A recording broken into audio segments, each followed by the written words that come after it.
Hello po, magandang araw. Ngayon po ipapakita po namin sa inyo kung paano po kami magluto ng ginataang munggo or sinugno. Una po, sa isang kawali, nagsangag po kami ng munggo. Nasa medium heat fire lang po siya at antayin lang po na magkulay brown na po ang lahat. Tapos po, sa isang kaserola po, nagpakulo na po kami ng malagkit na hinaluan po namin ng may pangalawang gata. Tapos po habang inaantay po namin na kumulo yung malagkit, dinudurog na po yung mga munggo. Mas okay sana kung mas pino. Gamit lang po namin dyan bote ng ketchup. After po na kumulo na po yung malagkit, hinalo na rin po namin dyan yung munggo. Tapos yun lang po, tuloy-tuloy lang po yung paghalo.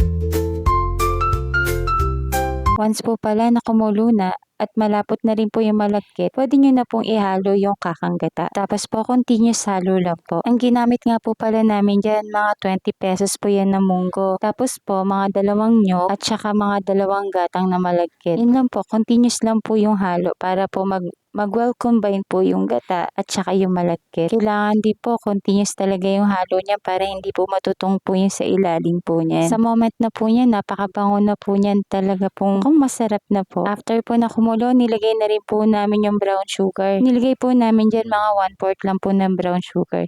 Depende po sa inyo kung gaano katamis po yung gusto nyo.